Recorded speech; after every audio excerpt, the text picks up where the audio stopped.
Bonjour à tous. On démarre cette revue de presse avec une véritable bombe lâchée du côté de Madrid. Personne ne l'avait vu venir. Et pourtant, les signes étaient déjà là. Xabi Alonso n'était déjà plus totalement là. Selon les informations de Sportzone, l'entraîneur espagnol envisageait de quitter le Real Madrid dès la fin de la Coupe du Monde des clubs cet été, soit seulement quelques semaines après son arrivée sur le banc madrilène. Xabi Alonso aurait rapidement pris conscience de l'ampleur des problèmes internes au sein de l'effectif. Dysfonctionnement sportif, déséquilibre dans le vestiaire et surtout un manque clair de soutien de la part de la direction. Malgré tout, Xabi avait choisi de rester. Pourquoi ? Parce qu'il ne voulait pas donner l'image d'un entraîneur qui abandonne le club au premier obstacle. Un choix de loyauté qui ne l'a pourtant pas sauvé.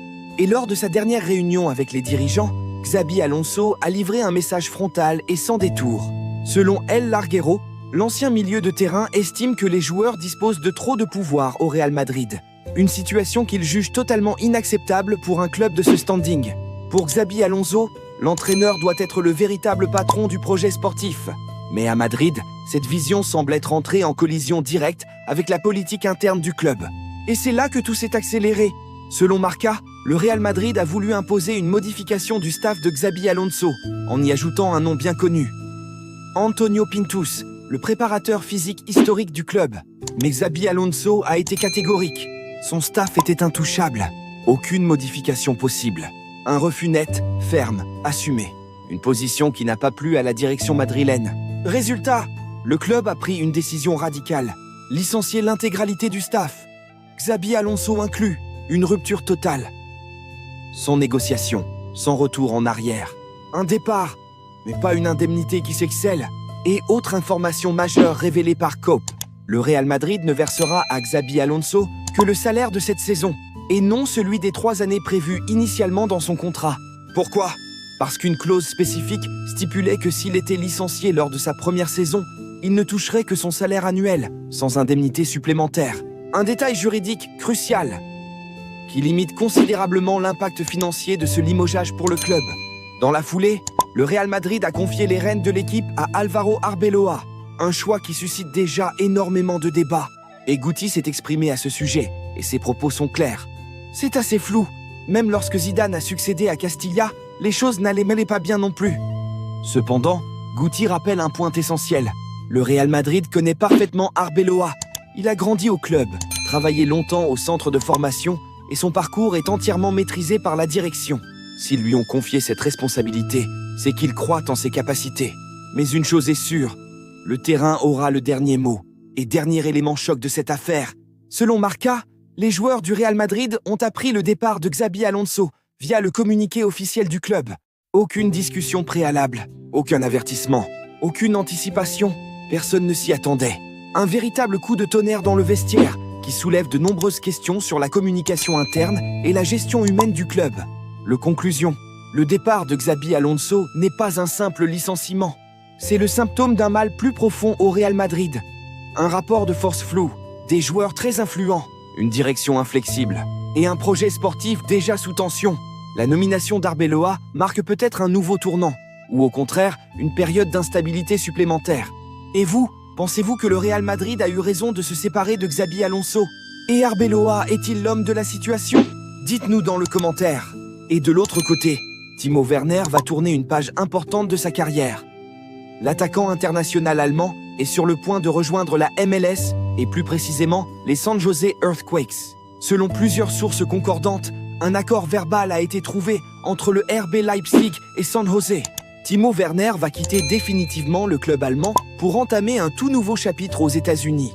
Après des saisons en dents de scie en Bundesliga, Leipzig a accepté de laisser partir son attaquant, qui ne faisait plus partie des priorités sportives du club. Du côté de San Jose, c'est un énorme coup réalisé. Le club californien souhaite clairement franchir un cap et s'offrir une star européenne capable d'élever le niveau de l'équipe. Avec son expérience en Bundesliga, en Premier League et en Ligue des Champions, Werner arrive avec un CV impressionnant pour la MLS. À 29 ans, l'international allemand ne vient pas en pré-retraite. Il arrive avec l'ambition de se relancer, de retrouver de la confiance et surtout de devenir la figure offensive principale des Earthquakes. Le projet sportif présenté par San Jose aurait été déterminant dans sa décision, tout comme le rôle central qui lui est promis. Les démarches officielles devrait être finalisé dans les prochains jours, avec la signature du contrat et l'annonce officielle du club. Timo Werner est déjà prêt à faire ses valises et à s'envoler vers la Californie. Un transfert qui confirme une tendance forte. La MLS attire de plus en plus de joueurs européens confirmés, et Timo Werner pourrait bien devenir l'un des visages de la Ligue cette saison. Alors, bonne décision ou pari risqué pour Timo Werner? Dites-nous dans le commentaire et n'oubliez pas de liker et vous abonner pour ne rien rater de l'actualité mercato. Et de l'autre côté, aujourd'hui, un nom revient avec insistance sur le marché européen. Marc Guéhi, le défenseur central de Crystal Palace, au cœur d'une bataille XXL entre les plus grands clubs du continent. Selon les informations de Foot Mercato, le Bayern Munich serait actuellement en pole position face à Manchester City pour s'attacher les services de l'international anglais. Un avantage non négligeable, puisque le joueur privilégierait un transfert en Allemagne, séduit par le projet bavarois et la perspective de devenir un titulaire indiscutable au cœur de la défense du Rekordmeister. Le Bayern Munich travaille activement sur ce dossier. Le club allemand souhaite recruter Marc Guéhi, libre de tout contrat dès l'été prochain. Une opportunité en or pour renforcer sa défense, sans indemnité de transfert. À 24 ans, Guéhi coche toutes les cases, expérience en Premier League, leadership, solidité défensive et marge de progression importante. De son côté, Manchester City est également très intéressé, mais avec une stratégie différente. Les Citizens aimeraient te boucler un transfert dès le mois de janvier, notamment en raison des blessures de Joško Gvardiol et Ruben Dias, qui fragilisent la défense de Pep Guardiola. City voit en Guéhi une solution immédiate, capable de s'intégrer rapidement dans un système exigeant. Cependant, malgré l'intérêt concret de Manchester City, le joueur ne serait pas totalement convaincu par un rôle de rotation. Marc Guéhi souhaite avant tout un projet sportif clair, avec du temps de jeu et un statut fort, ce qui pourrait jouer en faveur du Bayern Munich. La bataille ne s'arrête pas là. En Premier League, Liverpool surveille de très près la situation. Les Reds apprécient le profil de Guéhi et pourraient passer à l'action en cas d'opportunité, notamment si la situation contractuelle reste bloquée avec Crystal Palace. À l'échelle européenne, le Real Madrid et le FC Barcelone sont également attentifs.